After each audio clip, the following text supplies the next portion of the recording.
But I replied to this guy, dude, it is really dangerous to assume. The reason I keep lotion at my desk is because I suffer from eczema, a condition where my body doesn't produce enough skin. And dry skin for me can lead to massive irritation or even cracking. So that's why I keep it close by. Based off your comment, we all know what you use your lotion for. And that's just gross. Hello everybody, welcome back to another episode of the iTunes Fan Podcast. As always, I'm Teddy Macker from the iTunes Fanboy. And my name is Alpha DeWolf. And as always, we're excited to get started with some more updates. So, we'll have some more updates and topics. So, without further ado, let's get into the first update, which is that. So, remember last week when we thought my car seal was broken? Yeah. Turns out my dad came down and checked it, and it's not the seal. What is it?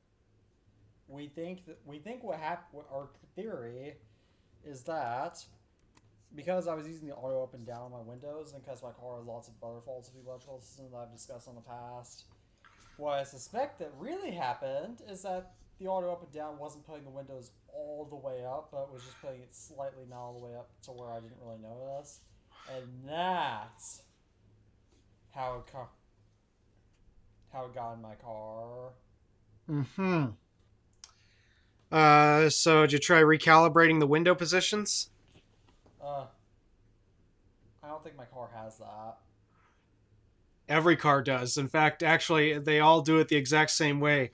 What you do is you hold your switch up until you hear it's either a double click from the switch itself, or sometimes the car will make a beep. It depends on which one.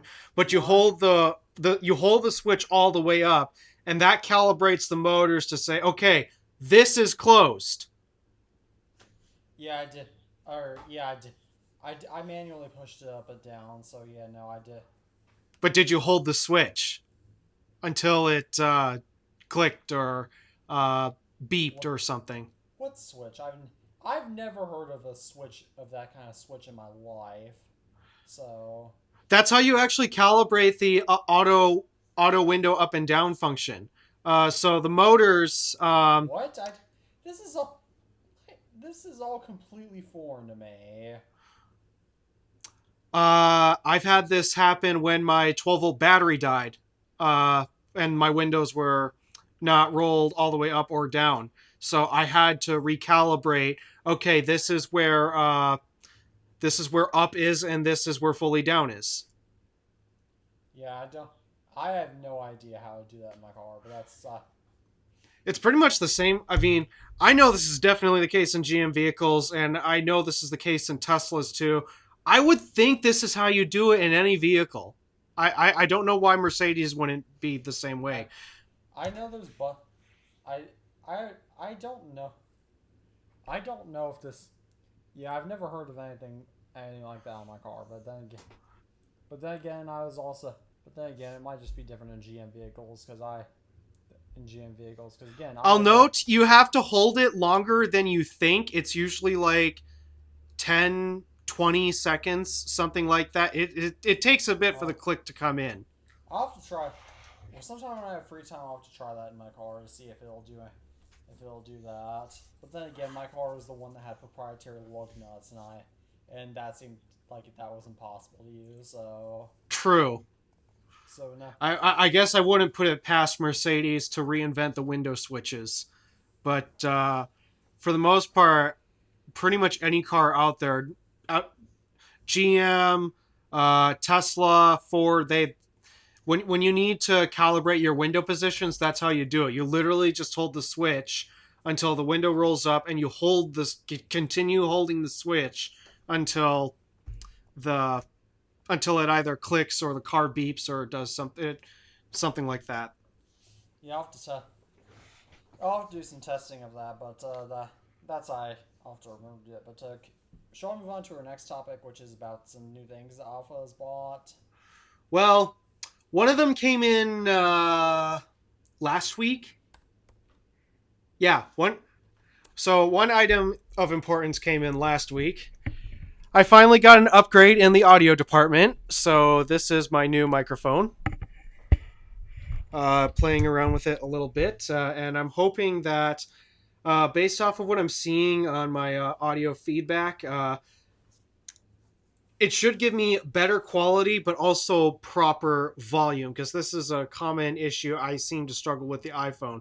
If I want good quality audio with the iPhone, it has to be quiet. Yeah. But if I want it loud, then I have to lose quality. And so I'm hoping this will fix that.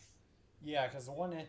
Actually, this is an issue in my last week's recording. I don't know what caused it, because I already tried recording and everything was just fine, but I had all the settings exactly the same, and my clip somehow turned out very, very quiet. Mm-hmm. So I had to impose. So that was annoying. Hopefully this episode won't be like that. Yeah. The other thing that also came in that's kind of minor importance, I'm kind of trying it out now, but I changed the lighting setup in here a little bit. The room is dark at the moment, except I have a new one of those monitor lights that you mount on your monitor and it shines down on your desk. Why do you have it dark in your room? Just trying out a new lighting setup. Please Having the do not lighting do that focus for on my future face. TIFP episodes. Well, based off of what I'm seeing in OBS, I'm kind of liking the result. So, I'm not guy that wants all the lights on, so it's all fully illuminated. But that's just my preferences. But that's not my record. I'm doing what I can in my recording setup. So you do you, I guess. yep. So that's also here too. And then the final thing is something that I literally just ordered 10 minutes before the show started. I'm diving into a completely new field. So, for those of you who don't know, my normal day job is I'm a CNC machinist, where you take. I'm noticing my camera's a little offset, not in the way I'd like it. Let's see there. So my normal day job, I'm a CNC machinist, where I basically take metal, rip it apart with different tools, be it drills, end mills, ball mills, shell mills, turning tools, grooving tools, boring bars, you name it. I rip apart metal for a living. So I'm now going to explore kind of the opposite of CNC machining, where instead of ripping material away, you're adding material. I bought a 3D printer. Is it for your workplace? Both yes and no. I think based off of our current confinements in our space, there's just not enough space for any more tools, any more crap. So I don't think the 3D printer is going to make its way to the office. But given how long 3D prints typically take, I would not be surprised if it's almost like an all-day endeavor, almost. So it's something that I could get started on here at home. I go to work. It's finished by the time I come home from work anyways. And that's just because it takes... 3D printing is not a fast process. I'm guessing that the 3D printer is going to be for custom builds, like when you modify that GMC truck. Yep, that's going to be a part of it. I also had a project that I put on pause primarily because I couldn't think of how to manufacture it for cheap. But now that I have a 3D printer, that changes things. Well, it's not here yet, but once it gets here, that will change things. So that project will be back on, and hopefully it helps me save a lot more money. Is that the charger demo? Yeah, that's it. The Charginator. For a different types of chargers. Is there anything more you want to say, or shall I move on to some awards? Yeah, I don't want to spoil too much. I want to save something for the video when I unbox the printer, so I won't say too much. Other than I have a 3D printer on the way, but yeah, I think it's time we dive into some more idiot awards, especially after last week. Jeez. Oh Uh-oh. my gosh. So, okay, so now, normally I don't encourage people roasting other people back because usually bullying other bullies that's just dumb. But this is a comment on Alpha's video of Am I an Idiot? The Linux Challenge Part 2 right here. And do you want to go ahead and read this off? So, some people, particularly the people in the Linux community, have been noticing that I happen to have a bottle or two of lotion at my desk. I've noticed that for a little while too. Now, I'm sure you can figure out why I have a bottle of lotion at my desk. Because you have eczema. Bingo! And you live up in the UP, so in the wintertime, your hands are toast. Oh, yeah, it is awful in the winter. Last winter, my hands were really toast. Yeah. Yeah, last winter was pretty bad. But yeah, that's why I have a bottle of lotion at my desk. In fact, it shouldn't be that big of a shocker for anyone who's followed me for a while. Now, granted, Really? I do understand, yes, not everybody has been following me for a long time, but at the same time, not that unusual. Yeah, but at the same time, this question is just really inappropriate because I really know what they're insinuating here. You know what they're insinuating, right?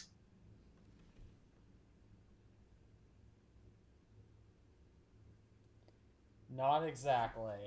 You can text it to me. I'll just say that it is very inappropriate for people under the age of 18.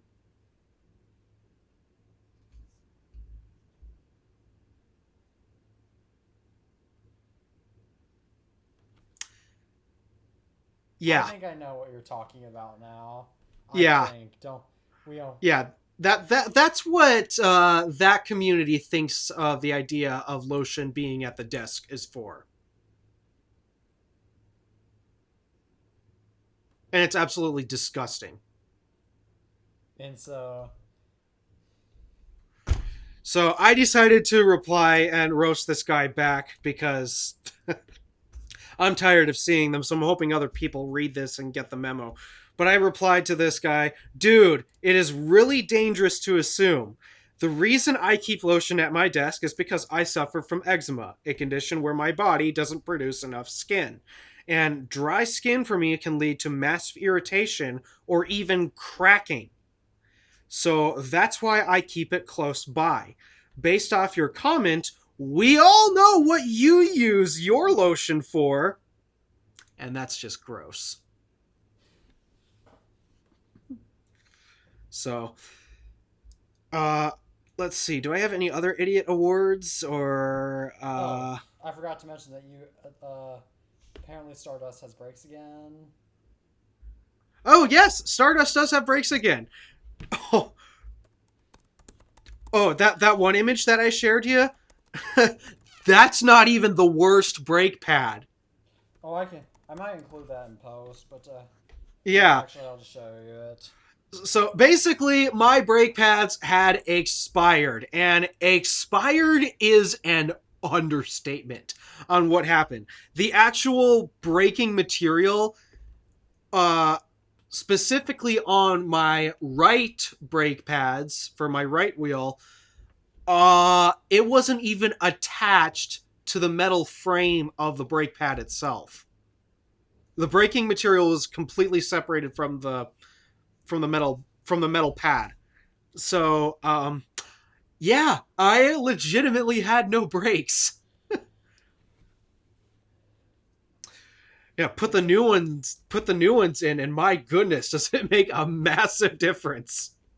I'm noticing my brake pedal travel has significantly decreased. And actually, that's a good thing. But shall I get back on topic to the idiot award with? Actually, I have to give myself an idiot award. How? No, this That's not what the idiot award is for. The idiot I award know, is but for this is Samsung. too funny. No, Seriously, this is hilarious. No. All right. Fine, we'll miss out on this hilarious detail. Go ahead and tell it. So as I'm changing my brake pads, I do my left wheel first. I put the brake pads in. I go to the right wheel. I'm getting ready to put the next set of brake pads on, only to realize, hold on a second, these things are labeled. Right inner pad, left inner pad. This is after I put the left wheel and the whole braking assembly back together. I come to realize this. Oh, that's pretty bad. So I had to tear the whole assembly back apart. And this entire time, I'm only working with one jack and one jack stand. So I got this thing so sketchily held in the air. It's just... Oh my goodness, I was so mad at myself for not realizing that apparently there is a difference between a left inner pad and a rear inner pad. I totally get that. But shall we go to the I say rear, I think I meant to say right. But shall we move on to our next tired. idiot award? That makes yes, next idiot award. Next idiot award. Oh, this guy again. The same guy who left practically my longest comment ever. Why does he act like I was addressing him specifically? I wasn't. So, I'll try to... I'll speed read... Maybe he listened to this podcast episode. I don't know. I'm going to speed read through this real quick, not even stop to commentate on it, but here it is. My complaint wasn't about your distro you picked. The complaint was that you explicitly said you would not pick one of the mainstream distros because then your video would be too boring. Then that's when I started seeing red because I knew this would end up being another video where some Windows YouTuber... I'm not a Windows YouTuber, I'm a Mac YouTuber. Where some Windows YouTube creator deliberately picks some wonky distro to make a good video, has problems, then unjustifiably concludes that Linux is crap. I did not say that Linux was crap because of that. Hopefully your series won't be that, but the first video definitely left that impression. For example, distros like Fedora do have the big attention-getting confirmation dialogues you complained about not seeing. My point is you wanted an exciting video, so don't complain... I really don't get this guy. I really don't. He's just... This is one of those people who has to knock other people down to boost their own ego. Dude, this is probably a guy with a PhD and a GMC Hummer EV. Honestly, I don't think he's that smart. I think he's compensating for what he doesn't have. But I was making a joke about it, but you have another idiot award. Yeah, one more. I think somebody told me I should be talking to AI about my OBS Studio issues. Ask Claude about the OBS Studio issue. Yeah. Tabby didn't even know what Claude was. Yeah. He thought Claude was a person. Nope, it's something worse. So... that appears to be it for the Idiot Awards, because that last one was on a Friday. Alright, yeah, that's it. So. That's it, so let me go ahead and unsubscribe from this college site, because I keep getting spam emails from colleges trying to recruit me. I've had to unsubscribe to 1 million of them. Oh, jeez.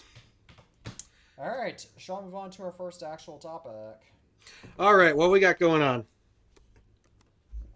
This one will be a very brief one, but iOS 26.0 and 26.0.1 now support a dopamine jailbreak, which is the first jailbreak for iOS 26.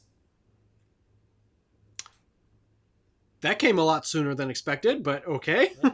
I mean, granted, now iOS offers so much customization and features that's kind of discourage people to jailbreak. But I mean, if you still want to jailbreak, cool, I guess. So what? You can airdrop stuff to Android devices. Oh wait, no, that was a totally different issue.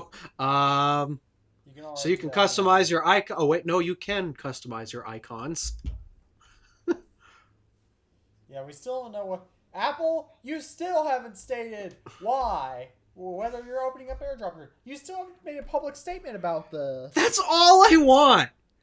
If it does open up, I'm actually okay with it if it does open up. But they need to be public about it, and they're clearly not. Meaning that it's probably was stolen. Which, in that case, Apple can and should go after them for it. That's all I want is to know if Apple wanted this to happen. That's it. And the problem is we're too small that we're never going to get that answer. But Yeah, unless we're too small. Unless you like this video and share it with all your friends, so we can hopefully get it up, so that would maybe Apple will listen to this. yeah, although I have a feeling after YouTube's latest announcement, that's going to become even more difficult. What's YouTube's latest announcement? Oh, you didn't hear that they're changing their partner program monetization criteria? I saw something about that, but I just agreed to the new term. So apparently, and this makes me incredibly upset, because I finally made 50% of my watch time hours thing on the Gadgets channel, thanks to my couple of Linux videos. But just as I had made it to 50% of my watch time hours necessary, YouTube decides, oh, now you need to have double that. Now you need to have 8,000 watch time hours instead of 4,000. So after 6 years trying to get monetized on YouTube, I finally made it 50% of the way on watch time hours, and now they knock me back down to 25% after 6 years of hard work. Good thing you have a day. Good thing you have a day job.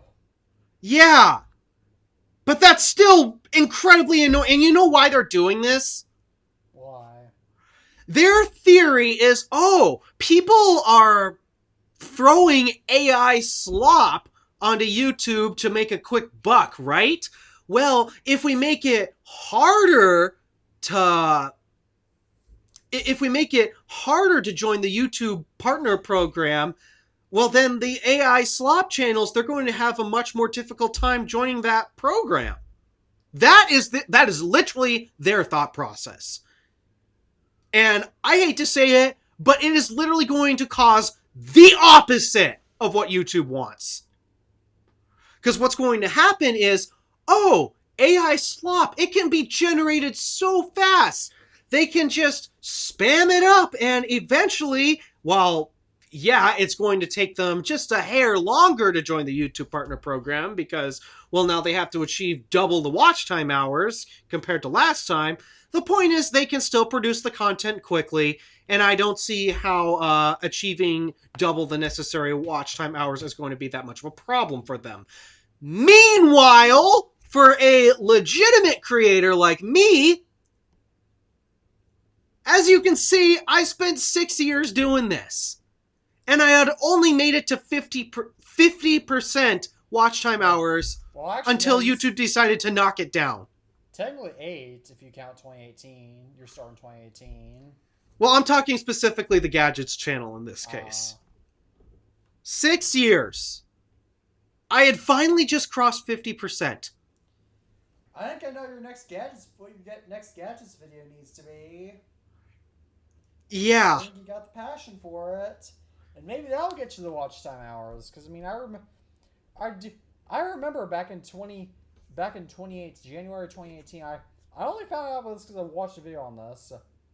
But I found out that in So before January 2018, ever since the YouTube Partner Program was announced, I think in '07, it used to be that any YouTuber could apply to be in the YouTube Partner Program. Now, I don't know if you always got in or not, but you had to. There might have been a little bit more criteria, but there was like no minimum subscribers and no minimum watch time hours. You just had to have, but you didn't have to have any requirements. But then in 2018 they changed it to where you had to have 1,000 subscribers. At some point, watch time hours came into play, and then they reduced it to 500 for super thanks and memberships and whatnot. Which, okay, that's nice, even though you could just use an external site if you're smaller, just like your merch. So we thought, okay, YouTube's going back, but then nope, they reduced the watch time hours even more. Because even after I passed 1,000 subscribers in I think October 2023, it took me I think 3 to 4 more months before I was able to get monetized because of the watch time hours. Yeah. I'm just so mad that my videos are longer than yours. So in theory, mine should have a higher opportunity to generate watch time hours. I mean, technically I have been doing YouTube longer than you and on the same channel for longer than you, because technically my channel started 4 years before yours. However, the one that you're trying to monetize. However, the problem is that I've been doing it consistently since the summer of 2020. So I haven't been doing, and you created the Gadget channel in the fall of 20. So it's not like I've been doing it for that much longer than you, and you also have a lot higher production quality too. True, but I mean at the same time too, I'm just saying my videos are much longer in length. Yeah, so exactly. that means it should have much more opportunity for increasing my watch time hours, because there's more content to watch. That's why I feel lots of YouTubers drag out their videos so much, even when they don't need to be as long as they are. Yeah. But for me, I always just have enough to say that my videos end up being that long. I mean, it's also why if there's a minimum word count for essays or a response to something in class, I will just drag it out if I have nothing more to say. Yep. So, yeah, I am not happy with this change, because I've been working too hard at this and I have not made a single penny. And I thought maybe by the end of this year, especially with how well my Linux Challenge series has been going, I thought there would be a chance this year I could actually get monetized, because I'm so close. I am so close to 1,000 subscribers right now.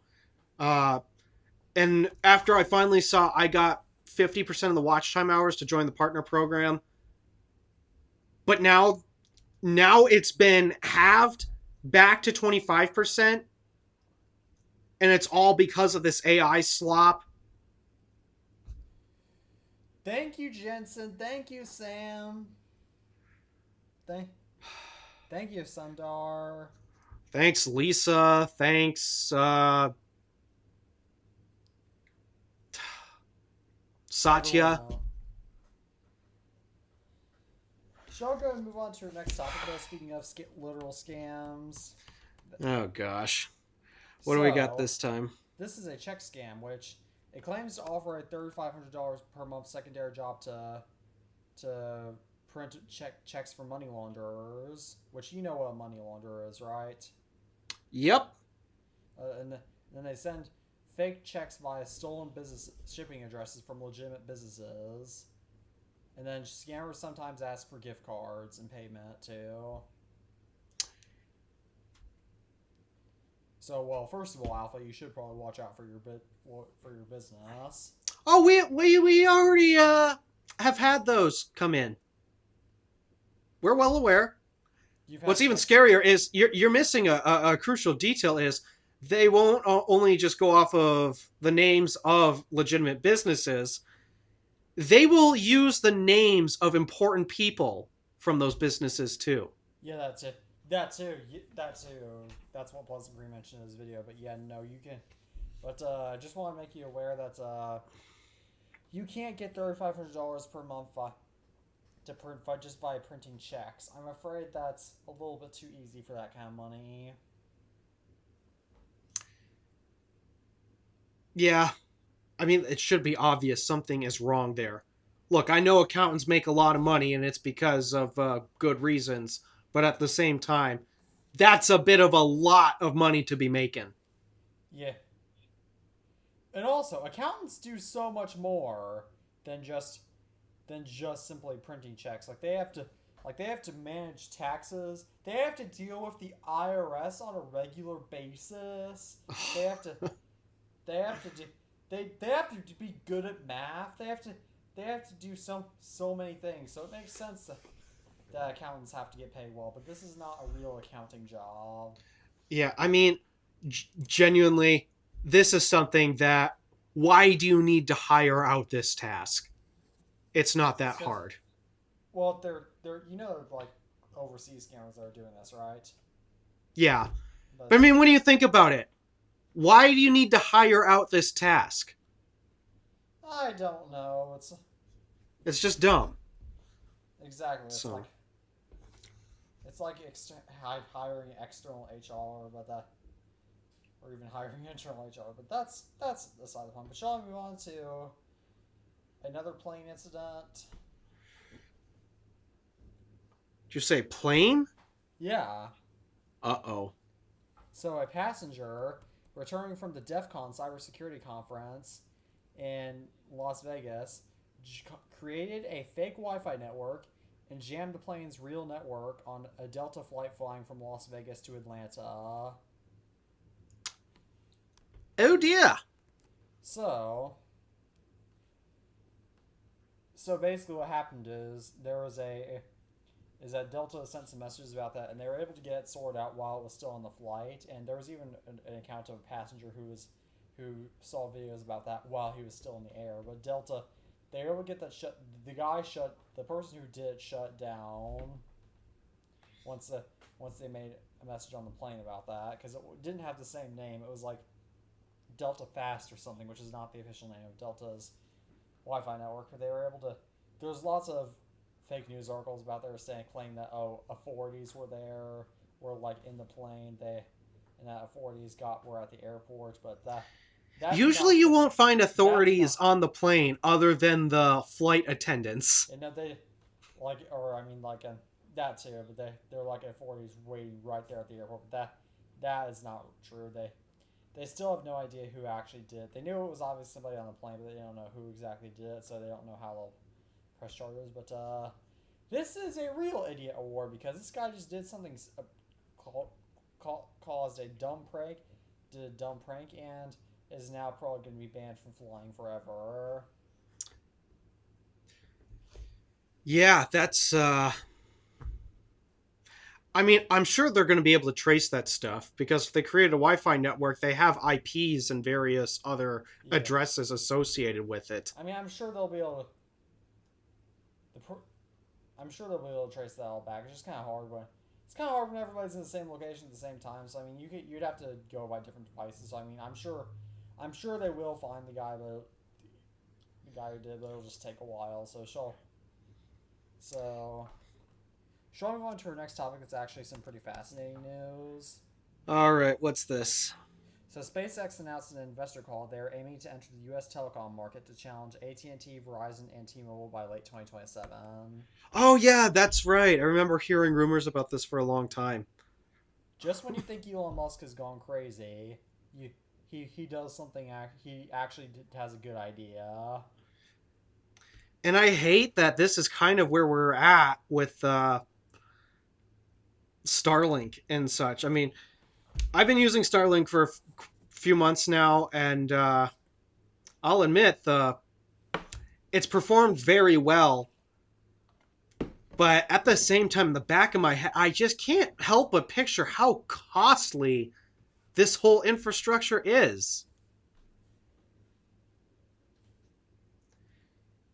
I mean, to be fair though, Starlink is proving to be profitable, but at the same, I mean, the big problem that you have to, I mean, at the same time, we've also talked about how there needs to be another carrier besides AT&T, Verizon, and T-Mobile. Yeah, we used Like to you have have to, Sprint, but that you, turned out to be garbage. you have to have another carrier in the mix. So it's cool. I'm glad to see that somebody else is trying to enter the market, which will hopefully lower prices. Because dealing with carriers right now is known to be an interesting process. Sometimes, like with your trade-in deal. I'm hoping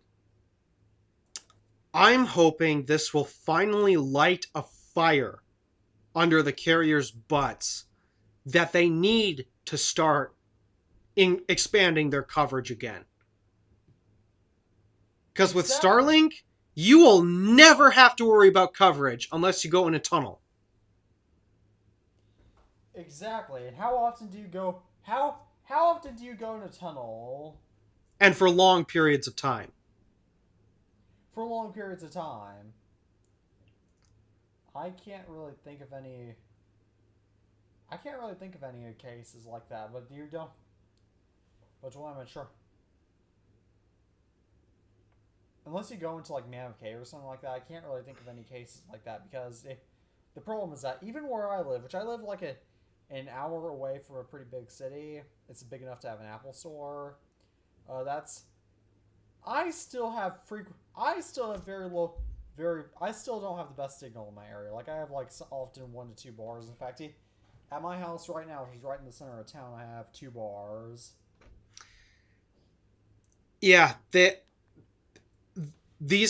carriers need to start taking coverage seriously again, because I am so sick of, we've basically plateaued.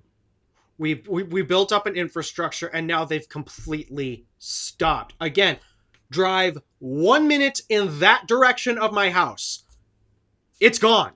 There's no cell service. There's plenty more places in my area where the cell service is just awful. In my school, the cell service is awful.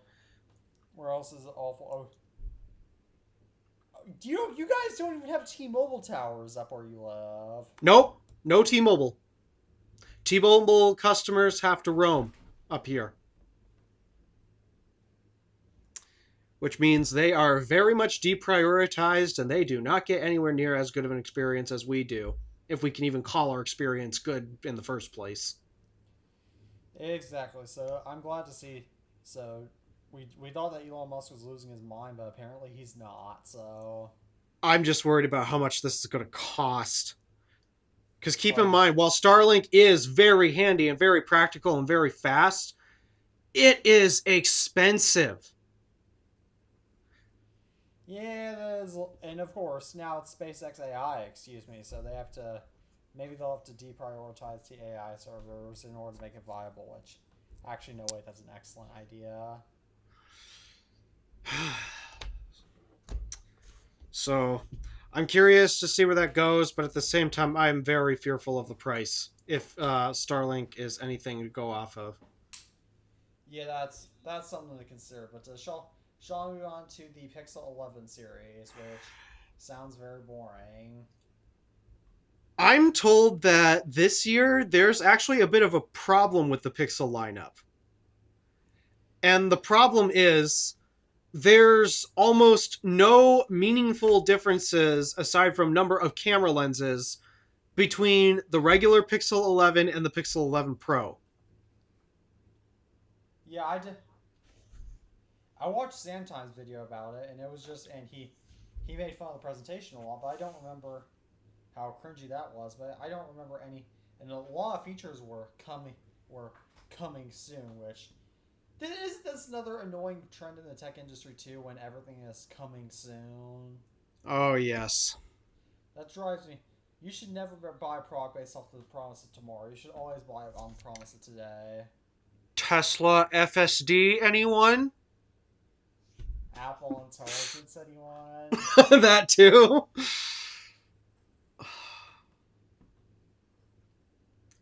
What's another? Oh, air power, anyone?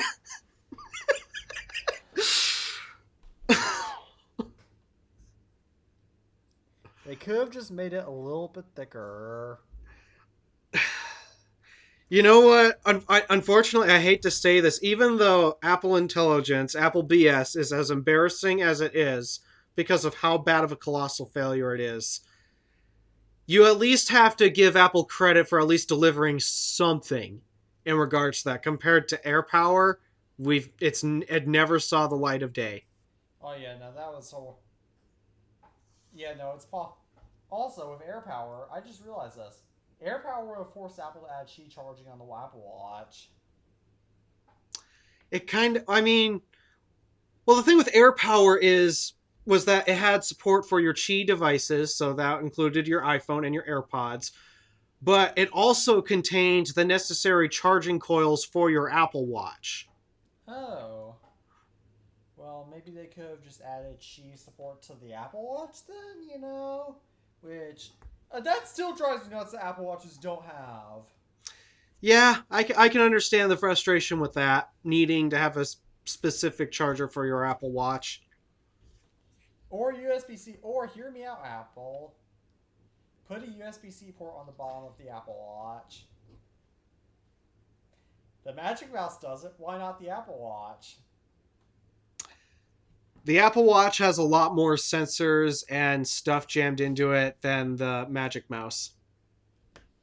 True, also the Magic Mouse already gets knocked enough for that. That, and I would also argue that with the Apple Watch specifically, water resistance is extra important, especially because they're advertising you can literally go swimming with this watch and track your swimming workouts. And you're going to be sweating a lot when you wear an Apple Watch anyway. True. So I'd argue that water resistance is even more important on a watch. Therefore, it would be more reasonable to not include a port on the watch. That's a valid point, but yeah, the Pixel 11 series sounds pretty boring, so shall I move on to India's Lava phone brand? I've heard of them. Not in the US, but I have heard of them. And I hear it's pretty dumb. One European country for the first time. They are expanding outside of India. Yeah, if I had to guess, it'll probably be the UK because they have lots of Indian immigrants there. So they might want a lava phone. I mean, I wouldn't be. It could really be. But again, that's just my prediction. It could be any European country though. But still, I mean, lava doesn't seem really that appealing. Like it seems a lot like the Chinese phone manufacturers, Android phone. Well, that's because lava is literally just rebranding Chinese phones and passing them off as made in India. Oh. Well, that's dumb. Yeah. No, that's what a lot of overseas brands tend to do, specifically over in Asia. Yeah, they do. I mean, that's been a trend in the laptop industry for a while. That was a big trend in the laptop industry in the 90s. Yeah. So, I mean, should we be shocked that it's a thing? I mean, how many brands are out there? What was that example that Mr. Who's the Boss showcased? He showcased 3 different phones that had this animal AI assistant thing. 2 of the phones, it looked like it was a husky, and then one of the phones had the exact same AI assistant, but instead of it being a husky, it was a cat that has the same color patterns as a husky. Were they all coming from the same manufacturer? Yep. Yeah, it's a big pro. Of course. Well, it was coming from the same exact phone design, but it was branded as Lava and a few other smartphone brands. But yeah, there are so many smartphone brands that literally make the exact same device, and it's because they're literally just taking a Chinese designed device and slapping their logo on it and calling it a day. Yeah, so it's not really that interesting, but sure. So maybe don't buy a Lava phone because you could just buy the original Chinese phone for cheaper. As this is effectively what the Trump mobile phone is doing. Maybe John Prosser was onto something about when he switched back to iOS.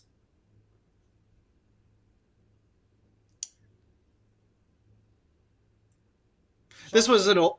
Yeah, I'll say this was an older video of his. But I remember distinctly when John Prosser switched away from Android and back to iOS, and it was because he stated he felt like Android just stopped caring. And when you think about it these days, it's kind of easy to agree with that sentiment. It really does feel like Android phone makers just stopped kind of caring. At first, it was Samsung. At first, it was everybody else that stopped caring. Then Samsung stopped caring. Then OnePlus stopped caring, and then Google started caring, and then they quickly stopped caring again. Yeah, it's smartphones have become a bit of a bland topic these days, which was not the case 10 years ago. And it's not because smartphones have just been out for 20 years. It's just because phone companies don't innovate. Like, there's so many more things you could do with a phone that they just don't bother to do.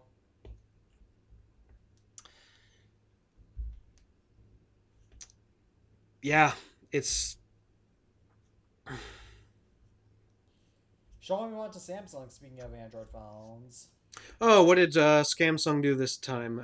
So the Galaxy Z Flip 8 and Galaxy Z Fold 8, especially the Z Fold 8, broke pre-order records in South Korea.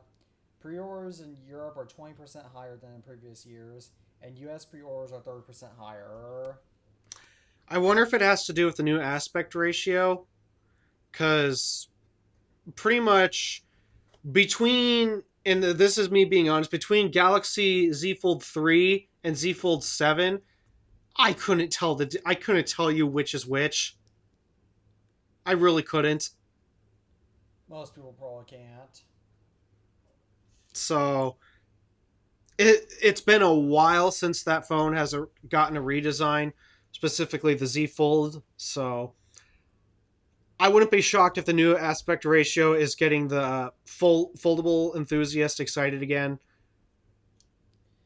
Yeah, I wouldn't be surprised about that either. So shall we go ahead and move on to Huawei now? So what do we have? Huawei's $3,700 MateBook Fold, which is basically a foldable laptop. It's exclusive to China. So this isn't really a new concept. Who tried doing this? Yeah, I think it was Lenovo. I think Lenovo made a concept of an all touchscreen laptop. I mean, I'm glad to see this concept gain more light, but at the same time, it's just so much more expensive than a traditional laptop, and true. I also like the feel of actual keys. Mm-hmm. So that's just me talking. But shall we go and move on to our next topic about Micron? Oh yeah, this is bad news. This is more illegal stuff happening. Micron is no longer honoring warranties besides refunding original purchase prices, which is not the current value.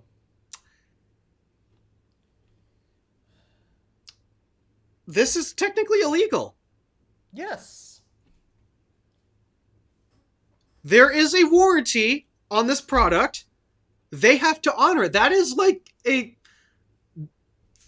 that a law or something? That the FTC regulates?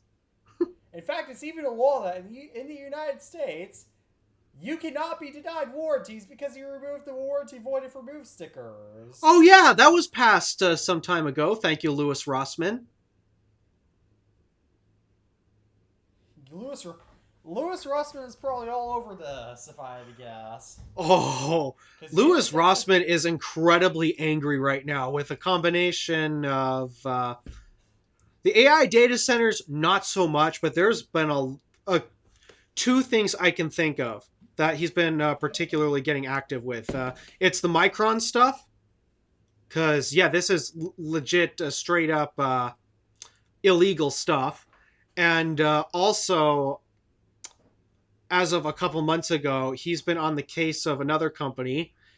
Speaking of 3D printers, he's been on Bamboo Labs case after they technically did something illegal. What they do? So, I want to make sure I word this correctly, but basically there was a developer in the open source 3D printer community making an open source tool that somehow happened to involve Bamboo's services. Now, Bamboo is a little hostile, from what I've learned. Bamboo is a little hostile when it comes to modifying and tinkering with their products.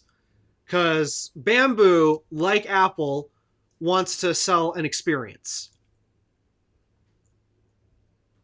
Now, some people think Apple might be annoying when it comes to trying to tinker with your tech. Like, you have to jailbreak it, and then there's certain things you can do and can't do because things are signed or things are not signed. Yeah, Apple can be annoying. Bamboo is worse. They are like legitimately hostile about modifying their tools. So somebody came up with a new tool that happens to have involved Bamboo Labs. I think it's something to do with their network utility or something that involves their printers. And getting it to connect to a third party. It's called a slicer, which is basically a tool that allows you to prep your files for printing. So basically, what it sums up to is he found a way to direct a Bamboo printer to a third-party slicer tool. At least that is my understanding. Obviously, Bamboo did not take kindly to this, so Bamboo tried to sue this developer. But it turns... And not only that, it turns out with the various agreements that Bamboo had, it turns out Bamboo did the exact same thing to develop their own slicer. That's the hilarious part. It turns out what this developer did to get their Bamboo printer to work with, it's called Orca Slicer. Bamboo did the same thing to develop their slicer tool, but using code from, what is it? Is it Prusa Slicer? I think, which is an open source tool. And part of the contract in using that open source tool is you have to make your contributions public.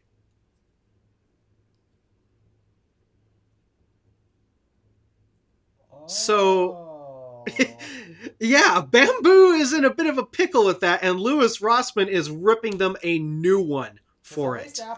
At least Apple doesn't steal any open source code and then doesn't make it public. Or steal any open source. No, I don't think it's open source. Yeah, I was going to get out the Massimo stuff, but no, that's technically proprietary stuff. No, yeah, Apple doesn't really steal any open source stuff and make it exclusive to them, I don't think. Yeah, exactly. Unless they purchase it, and at that point there's various other contracts going on, but that's on a higher level than just...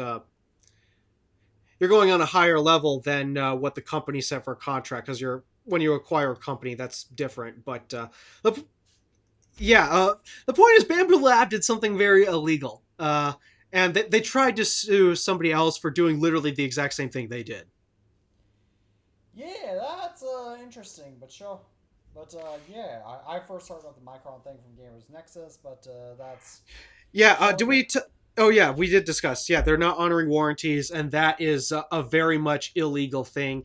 Samsung already got caught doing that, and we all know what happened with that. Why do they try to get away with this? Samsung tried to rip off Louis Rossmann.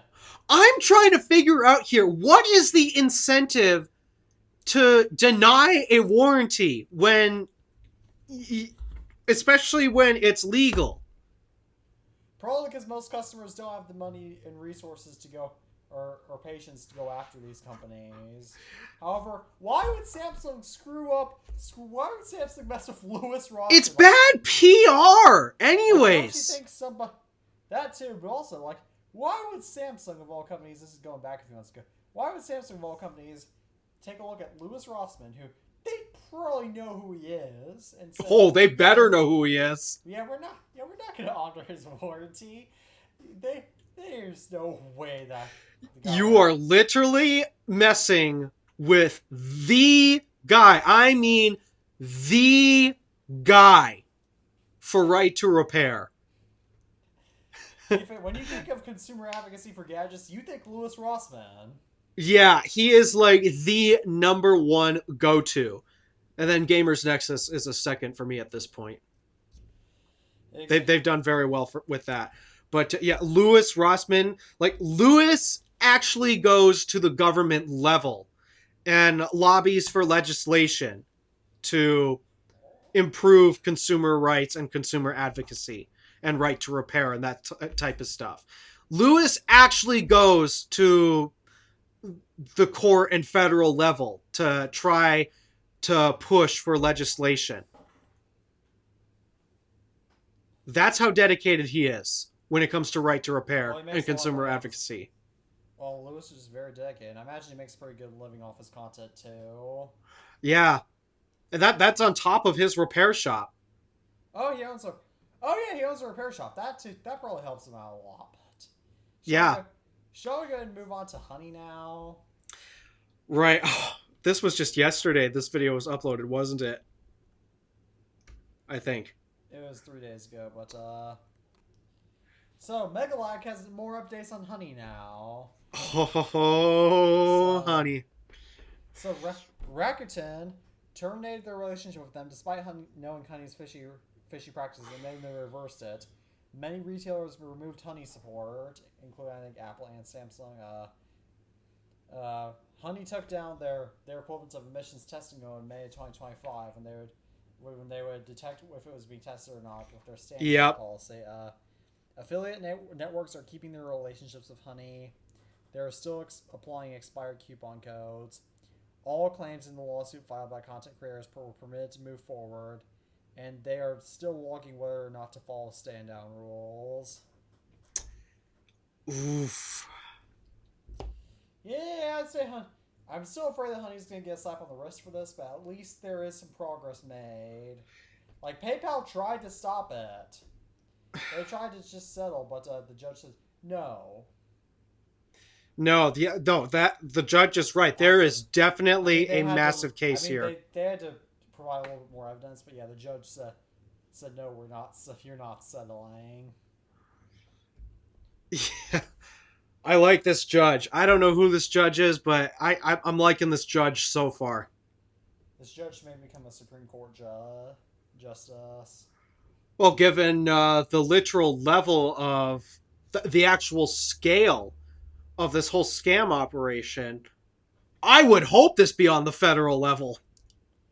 It would almost have to be because it's involving so much international commerce. But shall we go ahead and move on to France? Speaking of international... Whew. What did the French do that's weird this time? The French judiciary is considering banning Twitter. Yes. They have something against Elon or something? Yeah. Oh, yeah. They have something against him, all right. In fairness, a lot of people have something against Elon. I mean, the reason why they're doing, from what I gather, the reason why they're doing this is because they don't want people to, is because they don't want a site that's out of their control where people can post their thoughts and explain maybe why some government practices don't work, especially the French government practices. Like, what's that one term? Socialism? Is that what it is? Yes. Which is supposed to be a nicer way of saying communism, as far as I can tell. Yeah, basically that's what. So basically, when Vladimir Lenin took over, hadn't had the communist revolution in 1917, I think. During World War One, basically he took over. He was a little bit more socialist, so he wasn't full on communist. And then Stalin, came after him, he was full on communist. And he was originally from Georgia, not the Georgia in the United States. Yeah, haven't we learned what happens with communism? Like what happened in North Korea or Russia or China? Cuba. No. Yeah, Cuba. No, we haven't learned. Did you know that Cuba, before it had the communist, Did you know that Cuba actually used to be a place for movies where a lot of movie stars would go? Like, I assume it wouldn't be anymore at this point. no, it's not. It's not. But like in the 1950s, before the revolution, it used to be a big, or the devolution, I should say.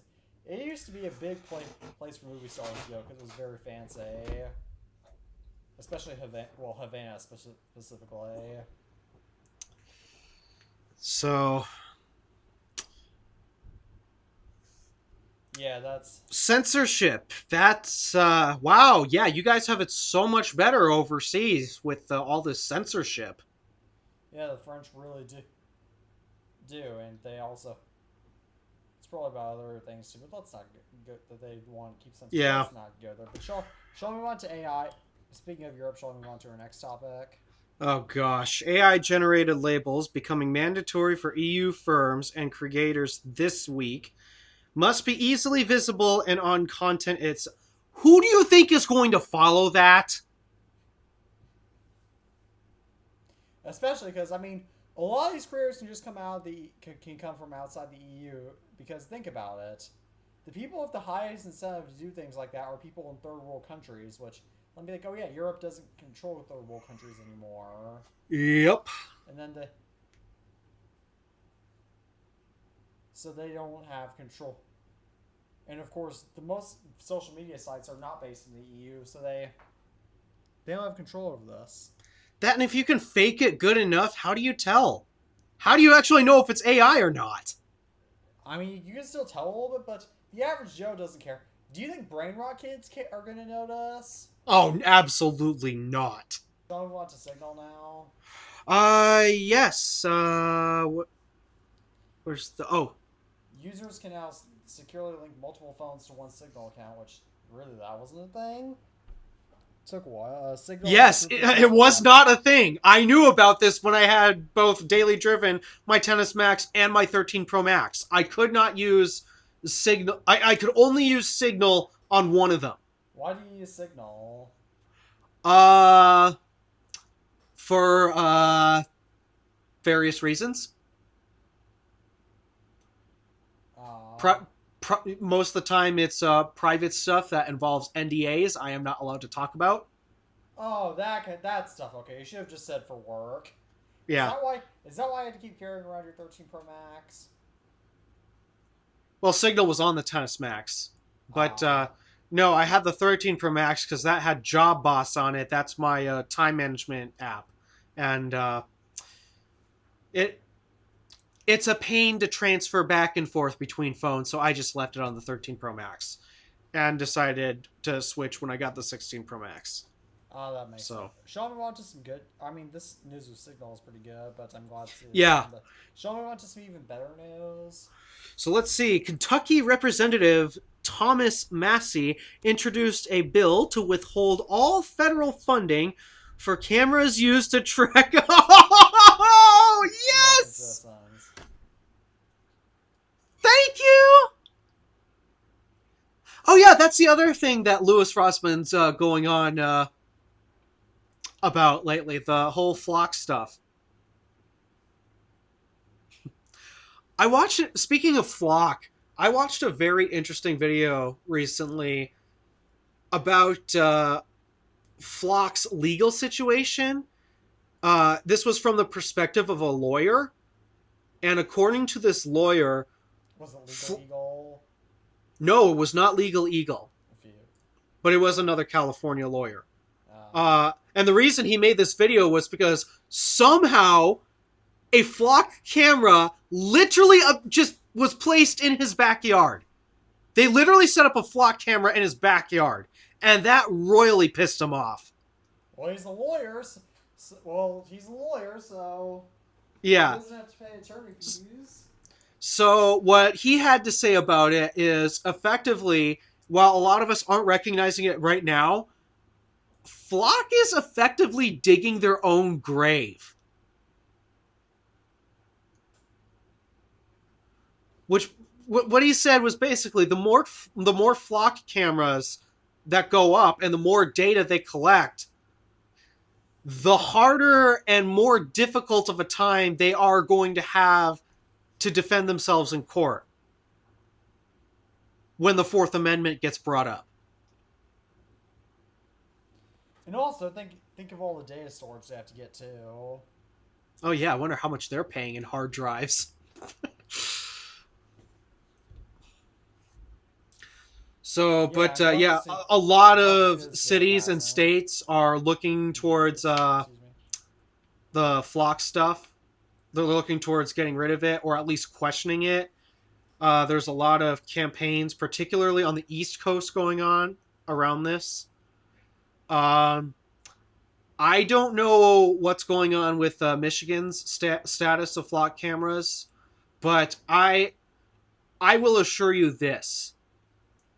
If I hear rumors that the city of Houghton is looking into putting up flock cameras, I will be at that meeting. I will be at that public hearing.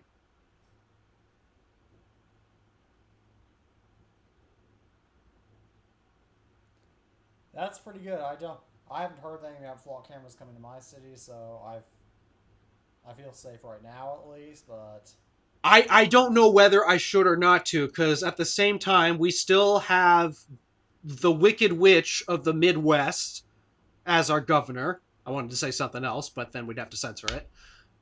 We still have the Wicked Witch of the Midwest as our governor. And as far as I can tell, Michigan just doesn't have any good options. Oh, we suck as a state. We really do. We may have some of the best scenery up north, but my goodness, do we suck as a state on so many levels. So, that's why I don't know. But if the city of Houghton is even thinking of attempting to put those flock cameras, you bet my butt is going to be in that courtroom for that hearing. So. yeah, I'd probably do the same thing if my city tries to do anything like that. But shall we move on to Mercedes? Oh, what's this? So, AMG drivers are suing Mercedes because the AMG seat logo heats up so much in the sun that driver's skin is effectively branded.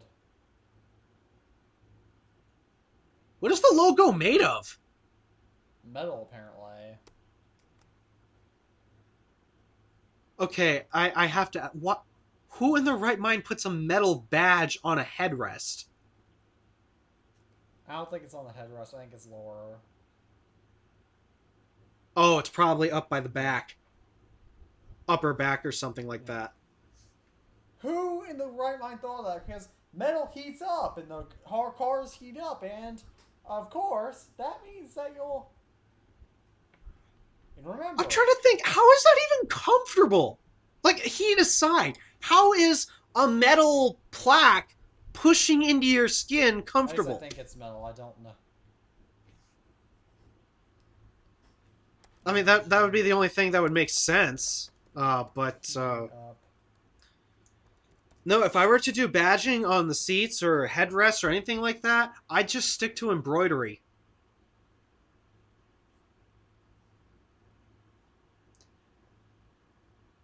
It's raised metallic, yes. Yeah, that's an interesting lawsuit. Because again, remember, AMG drivers are the drivers that have the time and resource, are most likely the drivers that, I mean, I say this not driving knockoff AMG cars, but most of the time, they are, real AMG drivers are usually the type that have the money and patience to go after. Does your Mercedes have the badge on the seats? No, this was a way newer thing than mine, so no, my car is good. All right. Just have lots of electrical issues right now, but I'm still dealing with my door locks. Shall we move on to the runabout now? Oh yeah, this was You're gonna have to explain this one to me because I have not heard anything about this. I saw an ad for a gas-powered mini truck. It's apparently a new startup, but I mean, personally, I don't find it quite as cool as the Tello. Yeah, I personally find the Tello or Ford actually has announced a name for their new mid-size cheap EV platform. They've finally given us a name. The first vehicle to come out is a mid-size pickup truck starting at 3,500, something like that, $1,000. 28, basically $28,500, and it's called the Ford Fathom. Sounds like a good idea, but I'm actually shocked. I genuinely did not expect this. neither did I. No, I'm trying to finish my sentence. I did not expect this, but my mom, someone who is not a fan of the EV thing, doesn't even want to take the time to learn about it. This truck, to my surprise, grabbed her attention. Why does your mom want a truck?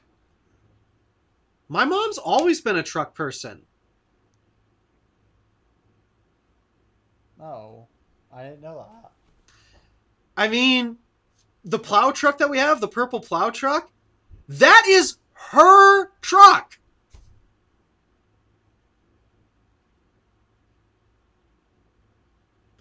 That was custom built by my dad as a gift to my mom.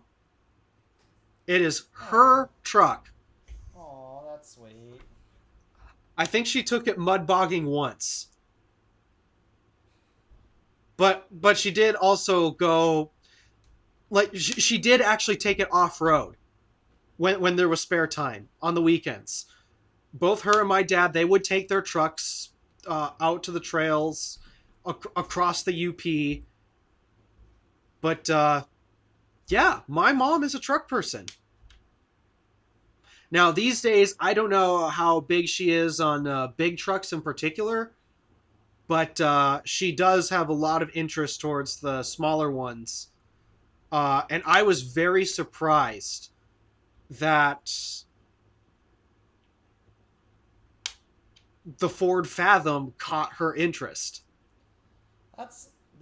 That's even more shocking than I thought. I'm sorry. Because again, this is someone who doesn't want to learn about this is someone who intentionally does not want to learn a thing about electric vehicles. Just doesn't even want to show an Isn't your dad interested in the slate truck, to be fair? The only reason he was interested in the slate truck is because of the concept of being a bare bones, no options truck. That makes more sense. He has no interest in the electric powertrain aspect of it. Alright, well, shall we move on to Apple once again? Alright. Oh, we're in rumor territory this time. Okay, what's going on? Apple's plan to use CMXT RAM because it's cheaper backfire because Samsung and SK Hynix use it as leverage to raise DRAM prices once again. And firms like Huawei and Xiaomi have already booked out CMXT's RAM. So, Apple doesn't have to worry about the US government legalizing this RAM anymore because now they have to pay more for RAM anyway. I'm trying to remember, where's the cartel lawsuit going again? Has it gone anywhere just yet, or are we still waiting for the court hearings and such? I don't know. I haven't heard anything about it, so... Neither have I. But, yeah, something needs to be done, because, okay, yeah, this is... If it wasn't cartel-like behavior before, this is now absolutely, most definitely cartel-like behavior. Exactly. So, they got to start reining this in, because this is becoming a problem. Exactly. Shall we move on to another topic of Apple? Let's see. Apple moved for preliminary injunction with lawsuit against OpenAI that would force OpenAI to halt working on their devices until lawsuit moves forward. So effectively, they couldn't use the stolen information from Apple to build their devices and work on them until a lawsuit moves forward, which will likely bankrupt OpenAI.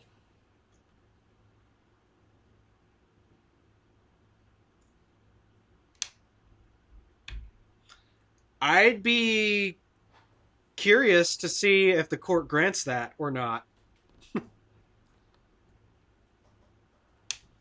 I haven't heard anything about it since last week, so I don't know what's going on. But yeah, no, that'll be pretty. That'll be pretty cool to see how that works. But shall we move on to the iPhone Air 2 now? Let's see. The iPhone Air 2. Apple discontinued. Oh, they're getting rid of the battery pack for it?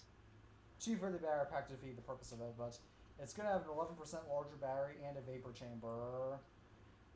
I'm sorry, I don't think that's enough. I mean, if I had to guess, the only way they can make this work, especially if they're adding a vapor chamber, the only way they can make this work is they have to change the battery technology. They have to start using silicon carbide. Yeah, that might explain why it's getting delayed till next spring, but I mean, I still don't think this is going to cause the iPhone Air to sell well, but... And that might explain why our carbide prices are absolutely through the roof. Because Apple's trying it? Well, a lot of electronics manufacturers are using carbide for their latest electronics because silicon carbide is a more efficient material than, what were they using? IGBT or something like that. But the problem is, specifically for me and the industry I work in, carbide is used to make some of our tools. Oh, yeah, that's a problem. Yeah. So our $250 end mill has gone up in price. Or $2,050 end mill. No, $250. Alright, sorry. I can't remember. I thought you mentioned like a new mill costs $200,000, but that must be different equipment. Oh, so a mill is a machine, and end mill is a tool that goes in the machine. What an end mill is you know what a drill bit looks like? Yes. Okay, an end mill is, it looks like a drill bit at first, but when you look at the end of it, it is, if it's an end mill, it is typically flat. Sometimes it might have rounded corners, but typically it is a flat square. And it is designed for cutting sideways instead of just in and out like a drill. So that's an end mill. Fascinating. Then you can get ball mills and get really complex geometries. But nonetheless, yeah. Shall we move on to iPhone moving 20 on. now? Go ahead, move on. So Apple's all-glass iPhone 20 the plans have been discontinued due to material costs and RAM shortage, leading to the manufacturing of units costing $2,060. Ooh, yeah, that's a problem. Thank you, Jensen and Sam. And Uncle Sam. Keep in mind, they're funding this too. Yeah, good point. But shall we move on to Samsung for one final rumor? Samsung appears to be working on a smartwatch that does not run Wear OS or entry-level, for an entry-level watch. So they're building a bare bones operating system for an entry-level watch.